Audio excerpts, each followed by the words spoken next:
Hello again. Welcome back to Ramakatha Rasavahini, aka Ramayana, as delivered by Satya Sai Baba. And here we have arrived at chapter 7a, and this is titled Winning Sita. Meanwhile, one young student disciple ran in with a bundle of palm leaf scripts and placed it at the hands of Viswamitra.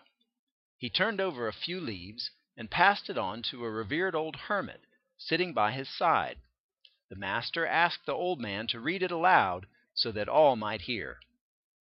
He read that Emperor Janaka of Mithila had resolved to perform a celebrated yajna, expressive of the highest glory of righteousness, and that he was praying Viswamitra to give him joy by his gracious presence with his disciples. When they heard this, all exclaimed, "Subham! Subham! May it attain fulfillment."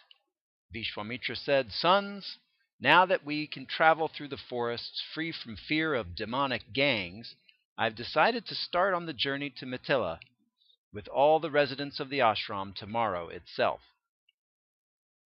When he heard this, Rama said, "Master, it is really a source of delight. Since there is nothing more that you need of us for, we shall return to Ayodhya, if you permit us to do so.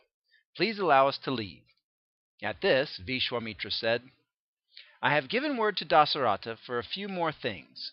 I have to keep those words too. I have promised him that I would myself bring you back to him, and so you cannot return without me. A unique yajna is taking place in Mithila city. There is not enough time for me to take you to Ayodhya and then reach Mithila on the day the yajna begins. If you two accompany me to Mithila, you can witness the yajna and proceed to Ayodhya with me from there itself." Hearing these words, which had no trace of hesitation or doubt, Rama too answered decisively, without weighing pros and cons. "Master, since my chief vow is obedience of the orders of my father, I have to submit a prayer before you." Viswamitra asked, "Come, tell me, what is the prayer?" Rama replied, "My father directed me to guard the yajna of Viswamitra from defilement and sacrilege, and make the great sage happy. He asked us to return victorious. He has not directed us to attend yajnas elsewhere. Should I not receive special permission from my father for moving on to Mithila?" At this, Viswamitra said, "Rama, Dasaratha did not stop with only that. No, he said, 'Go and obey all that the sage commands you to do. Do not transgress his command by even the width of a grain.' He told me, 'Master, you must yourselves assume full responsibility for my children. You must yourselves assume full responsibility for my children. You must yourselves bring them back to me.' You have listened to what he said when we left Ayodhya, so follow my word now. Come with me to Mithila, and from there we shall go to Ayodhya, I and you and all my disciples." Rama realized the truth that was inherent in this plan, and he nodded in agreement, saying, "We shall do as you desire." Instructions went forth that everyone must get ready before daybreak for the journey to Mithila. Viswamitra rose early and led the boys to the river for ablutions. He was thrilled at the chance of telling them of the hardships he encountered from the demons whenever he attempted to celebrate yajnas in the past. He related to them how all his countermeasures failed to achieve their object. He expressed his gratitude for the destruction of the demons, which had ensured safety for the hermitage as well as the surrounding regions. He described how the people were now happily relieved of fear and have unalloyed peace and joy. The place was silent, calm, comforting. Sitting on the soft sands, the sage Viswamitra was relating the special features and significance of the yajna contemplated by Emperor Janaka to the two brothers who had drawn close to him. During the description, he referred to a precious bow that Janaka had in his possession, a bow that was uniquely potent and shone with a rare splendor. He declared that they must not miss seeing it. At this, Rama asked how the bow happened to reach Janaka, and Viswamitra answered, "Listen, son. Years ago, the emperor of Mithila, named Devaratha, celebrated a great yajna, the like of which no mortal could dare perform, a yajna which can confer vast spiritual benefits, a yajna which pleased the gods so highly that they gifted him this divine bow as a mark of appreciation. It is the Bow of Siva. It is being worshipped with due rites by Janaka every day. He offers flowers and sandal paste, and waves of camphor flame and incense in its honor. He places eatables and fruits before the divine presence in the bow, in reverential homage. The bow is so loaded with divinity that no one can raise it and string it, be he god, demon, angel, or spirit. Many princes who attempted to string it have met with disgraceful disappointment. Rama, you are worthy heroes. You can examine it.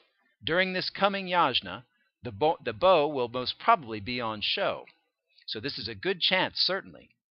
Viswamitra went on describing the wonderful potency of the bow. Lakshmana turned his eyes as if searching for the direction in which Mithila was. Meanwhile, Rama said with great delight, "Certainly, we must see it. We shall come with you tomorrow." Hearing this, Viswamitra was elated. Darkness fell, and everyone rose and moved towards Siddhashram. Viswamitra called together the residents of the ashram and ordered that they should get ready to leave for Mithila as soon as the hour of dawn struck. Then some of them asked, "Master, how can the routine of the ashram be observed without interruption if there's none left here?" The sage replied, "If each one carries on his duties wherever he is, that itself is the proper observance of the ashram routine. There is no special routine for the ashram apart from the ashramites. Those who seek ashraya, support, make up the ashram. Without the ashritas, dependents, there can be no ashram. When the ashritas are with me, why worry about the ashram and the routine? The disciples are those to be cared for, those that have to observe the disciplines. Moreover, since the place has now become free from the fear of demons, the ashram cannot come to harm. The creator of all is our ashrayam, refuge, and when we depend on him, he will foster all." Viswamitra spoke in this rather unfamiliar strain and continued, "Take with you the things needed for your daily rites, as well as the tools and vessels belonging to the ashram. There is no need to leave anything here." Some novitiates queried, "Master, after what interval of time do we return to this place? If you tell us that, we can select as many articles as will suffice for that period of absence. Why burden ourselves with more than what is essential?" Viswamitra replied, "Time is no servant of the body is the servant of time. Therefore, one can never say when. Will I come here again or no? I doubt." When they heard this, the hearts of all the residents suffered a shock. The clothes, vessels, and tools they held in their hands slipped and fell on the ground. They could not find words to speak in reply. They could not protest, nor could they muster courage to question the master. So they bundled up kusa grass, sacred sticks for the sacrificial fire, ceremonial ladles and vessels, as much as they could carry. The meaning of Viswamitra's words was a mystery, and so each of them interpreted them in his own way. The night rolled by and dawn broke. Everyone was ready. When the doors were being closed and bolted behind them, Viswamitra said, "Do not fasten the doors. Leave them open. This is not ours. Anyone who comes can enter. This ashram must welcome all who arrive at all times. This day the bond between us and this ashram has snapped. Grow in happiness hereafter, ye patron gods of this holy area. I have achieved success in my endeavor. Accept my grateful appreciation in return. You will no more be troubled by demon hordes. You can now live in peace, with ample progeny, prosperous and happy. I am going out of Siddhashram, renouncing it. I have resolved to take residence in the region of the Himalayas, lying north of the sacred Ganga river." Viswamitra prostrated on the ground as a mark of respect for the forest deities. Then he started on his journey, with Rama and Lakshmana and the senior monks of the ashram. The residents of the hermitage realized that their place was with Viswamitra was, and not the forest or huts where they had lived so long. They felt that the Himalayan region was equally suitable for them, So they too offered gratitude and reverence to the forest deities and the grass-thatched dwellings, and walked on behind the sage.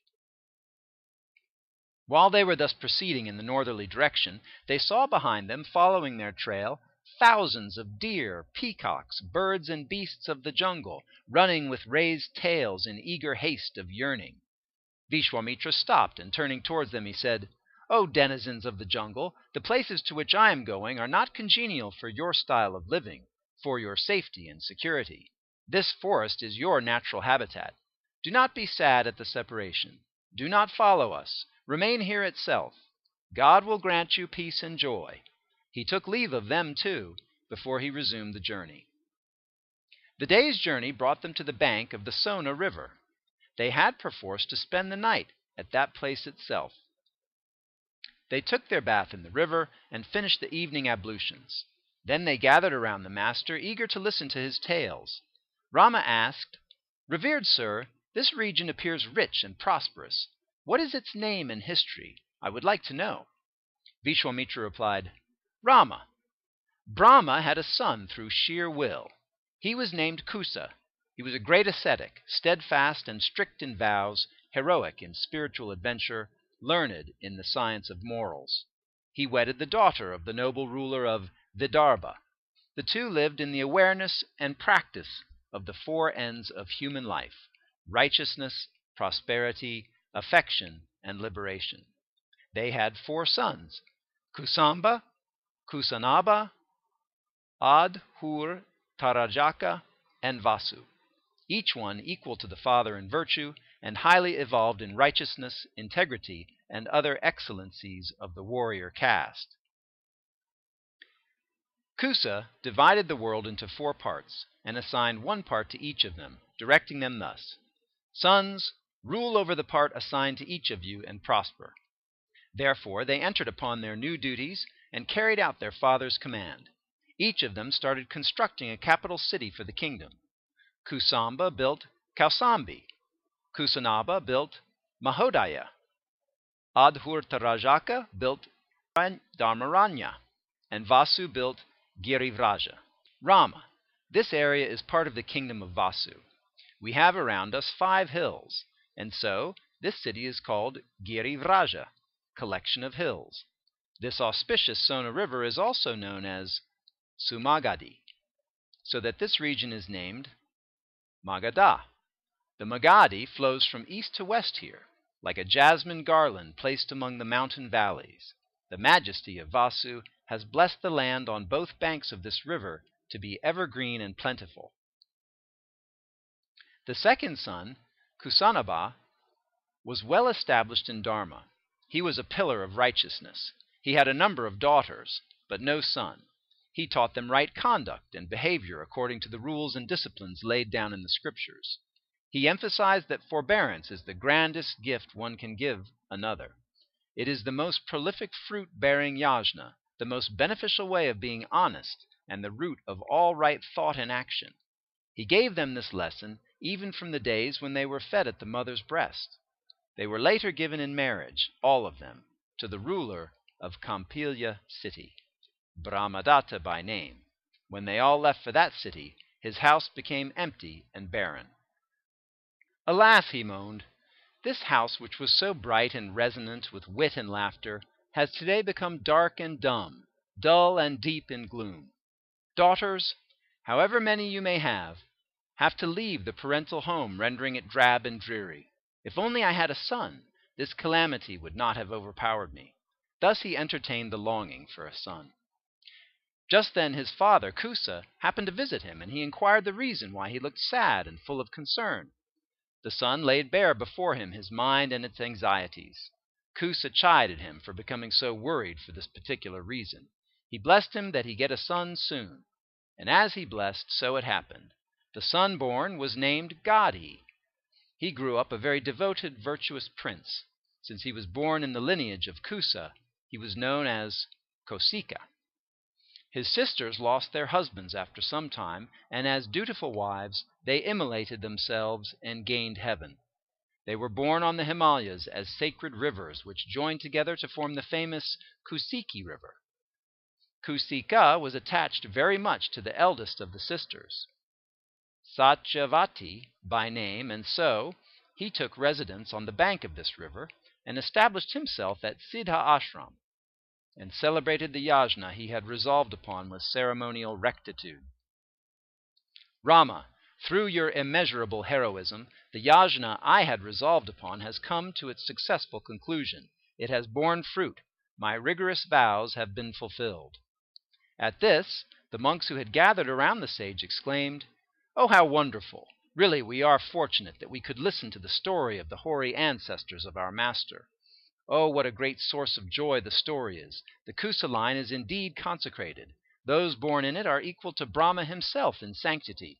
How lucky we are that we have this singular chance to serve the one visible embodiment of all that the line represents, the sage Viswamitra.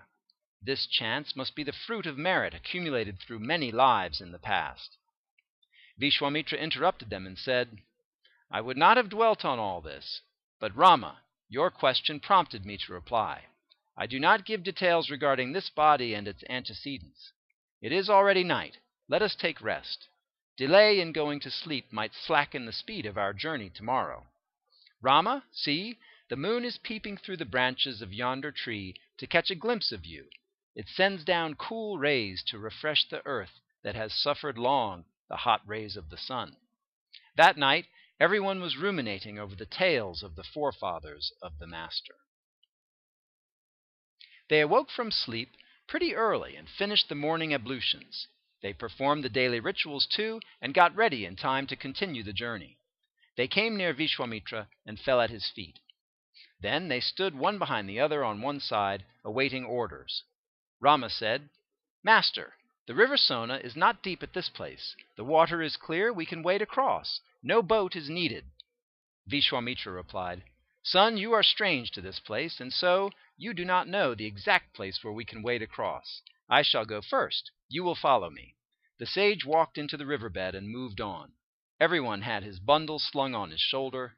The pace was slow, and it was noon when they reached the river Janavi. The first intimation they had about the river was sweet coo-hoo notes of swans, parrots, and other birds on the bank. Every heart was filled with delight at the entrancing beauty of the scene. They bathed in the pure, pellucid stream, and, aware of the hallowed story of the river, they offered oblations to departed ancestors and gods. They lit the sacred fire on the bank and performed ritual sacrifices enjoined by the sastras. Then they collected edible fruits from the trees around, and after assuaging hunger with them, they drank the nectarine water of the Janavi to slack their thirst. Rama and Lakshmana walked towards the tree under whose shade Viswamitra was reclining and sat beside him, reverentially. Rama asked him, "Master, why is it said that the Ganga flows as three streams in the three worlds? How does the Ganga reach the ocean, which is the lord of every stream and river throughout the world? Please tell me and make me glad." Viswamitra said, "Son, the Himalayan range is the basis of all this world. It is the home for all animals and all herbs. It has two daughters, Ganga and Uma. Ganga is the elder of the two. Both these are being adored by the entire world. The gods asked that Ganga be given to them so that they might have prosperity. So Himavan, the deity of the Himalayas, gifted Ganga to the gods in order to secure their blessings and benefit the three worlds. The younger daughter, Uma, entered upon a life of extreme asceticism. She immersed herself in hard spiritual discipline, prompted by supreme detachment from everything worldly. So Himavan sought to settle her in the world as a wife. In spite of strenuous endeavor, he could not succeed in this for long. At last he persuaded Rudra to agree to wed her. Thus she too became entitled to the adoration of the three worlds. The Ganga you see here is the Ganga that the gods took with them, and that has come down to earth, and that has three steps, one in heaven, one on earth, and another subterranean. The sage Viswamitra was journeying towards the city of Mithila with Rama and Lakshmana, as well as a few of his disciples, regaling them throughout the day and far into the night with picturesque descriptions of his own previous history, the historical events connected with the places through which they passed, and the annals of the various dynasties which ruled over the regions which they crossed. That evening he was seated on the sands of the bed of the Ganga, after the ablutions and rites. Rama reminded him that they will be happy to know about the origin of that holy stream. Viswamitra responded and said, "Ramachandra, your ancestors are responsible for Ganga coming down on earth. As a result of their good deeds, the peoples of the earth are sanctifying themselves, bathing in the sacred waters and performing morning and evening ceremonial rites and ablutions therein. The Ganga is the supreme stream of divine purity. The nectarine waters can confer immortality. She was dwelling in the matted locks on Shiva's head. For that reason she is most auspicious. She grants all that is beneficial." Hearing Viswamitra extol the river in such superlative terms, Ramachandra said, "How did my ancestors manage to lead down to earth a river with such amazing attributes of power and purity? If you can describe to us the story, we can derive great joy therefrom." When Viswamitra heard this request, presented with such humility, he said, "Rama, listen. In ancient times, Ayodhya was ruled by an emperor named Sagara. He was a righteous ruler and valiant hero. Fascinated by his qualities of head and heart, the king of Vidarbha gave him his beloved daughter Kasini in marriage. She too was a strict follower of Dharma. She never wavered from the path of truth. But, since even after the lapse of many years they were not blessed with progeny, Sagara married the charming daughter of Arishtanemi, named Sumati, as his second wife, with the concurrence of Kasini. She too proved barren, and so the king decided to spend the rest of his life in asceticism. He went to the bank of a stream by the side of which the sage Brigu was having his hermitage, and with his 2 wives he plunged into the most severe disciplines of the anchorites. A long time elapsed thus. One day, at break of dawn, the sage Brigu, staunch upholder of truth, appeared before him and said, "O king, end this tormenting of the body, this asceticism. You will earn unparalleled renown in this world. Before long you will be endowed with the bliss of having a son born unto you." As soon as these words of compassion and grace fell upon his ear, Sagara opened his eyes and saw the sage standing before him. Immediately he fell at his feet and signed to the wives too to do likewise. He prayed that the sage may bless them direct. The senior queen, Kasini, bowed her head low and fell at his feet, with many an adulatory hymn emerging from her lips. Brigu asked her, "Mother, do you desire a single son, so that the thread of continuity be not broken, or do you desire for a large number of sons, who will be endowed with enormous physical valor and vast renown?" She replied that a single son will satisfy her, and prayed that her wish may be gratified. Brigu accepted her request and blessed her likewise. When the second queen, Sumati, prostrated before him, he asked her the same question. She craved for strong, brave, celebrated sons in plenty, and so the sage granted that desire and blessed that it be fulfilled. Elated by the blessings of the sage, Sagara returned to his capital city, accompanied by his wives. They fixed their minds on the boons they received and spent their time happily. Within a few months both queens conceived and awaited the happy event. When the 9 months had passed, Kasini delivered a son, and Sumati gave birth to many. As the days sped by, the sons romped about and played excitedly with children of the same age, and later started moving out beyond the palace in search of companions and for the sake of games. The son of Kasini, Aswamanja by name, took them to the sands of the Sarayu River. He used to take delight in throwing the children into the river and laughed outright in glee when the children were drowned. Soon he earned an infamous reputation as the worst criminal in the kingdom. When they emerged out of their teens, Sagara selected suitable royal brides for each of them and had the marriages celebrated. Aswamanja continued his wickedness, however, and the residents of Ayodhya had heart-rending grief as a result of his incorrigible viciousness. One day they approached Sagara and amidst loud wailings represented to him the atrocious acts of his eldest son. At this the king ordered that Aswamanja should immediately leave the city and that he must be exiled into the forests. Aswamanja had a son born to him by then, so he had to leave behind his wife and son, besides his parents.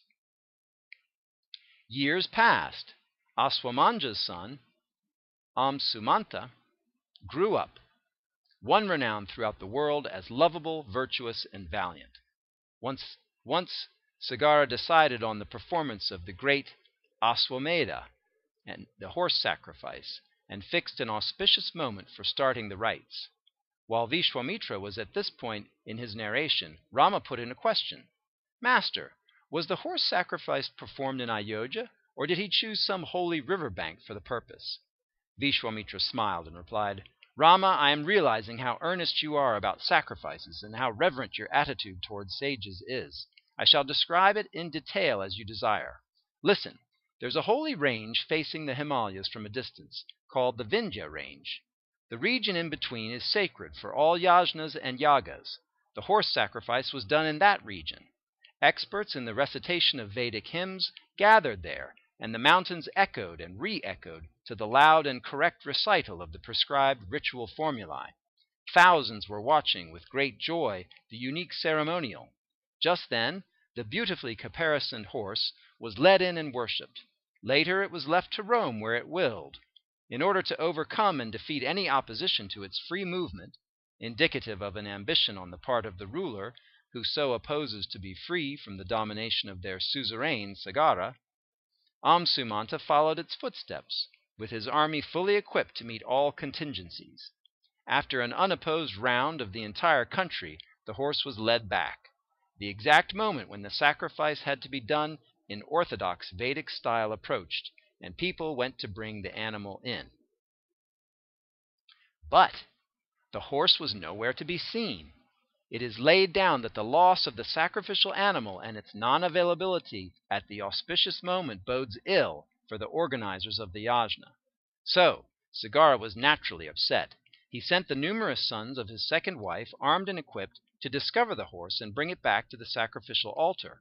They sought the help of the gods and the demons, and searched everywhere and even dug the earth up to see whether the horse was kept hidden below by its captors.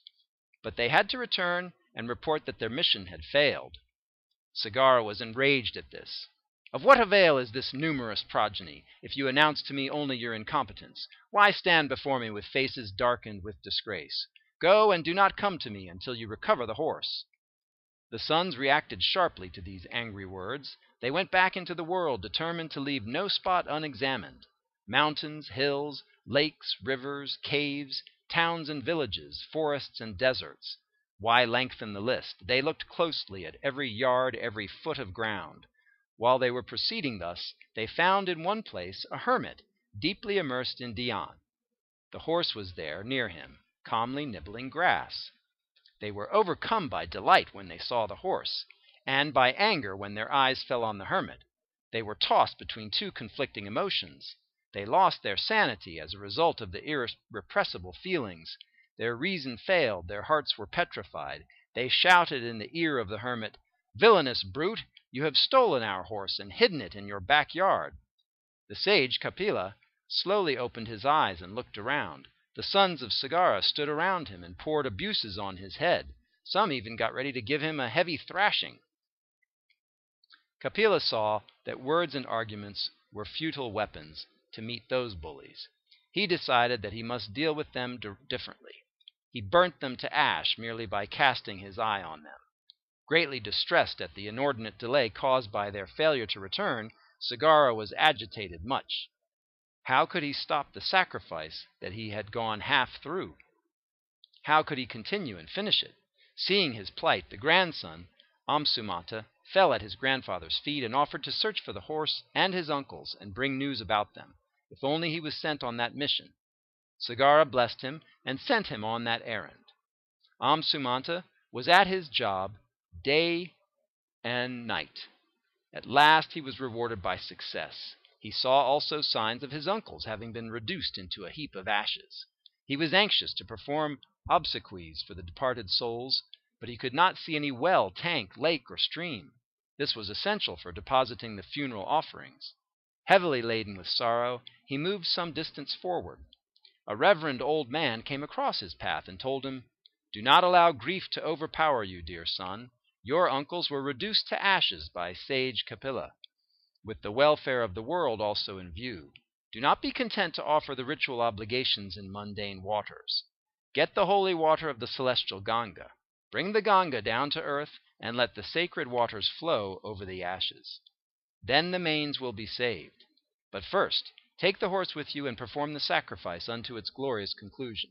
Thereafter you can think of ways and means to bring the heavenly Ganga to the earth." Amsumanta fell at the feet of the hermit and hurried to his grandfather, where the yajna was being held up for want of the consecrated animal.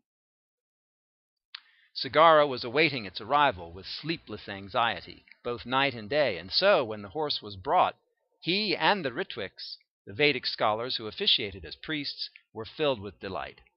Amsumanta felt that it would not be proper to announce, during the auspicious festival, that his uncles had an untimely death through the sage's curse. So he allowed the valedictory rite to come to an end. The priests and guests were given their share of votive gifts. Then Amsumanta gave a detailed account of what had happened to the uncles, and exhorted his grandfather to bring the heavenly river of unique sanctity down to the place where the ashes were lying. Sagara was delighted at the suggestion.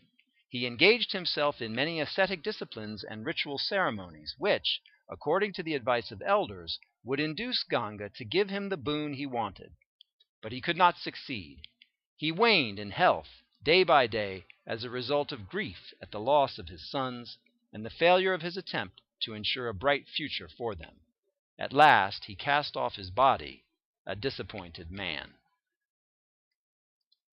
And here ends Chapter 7a of the Ramakatha Rasavahini, aka Ramayana, as given by Satya Sai Baba. Sai Ram, and we will see you next for Chapter 7b.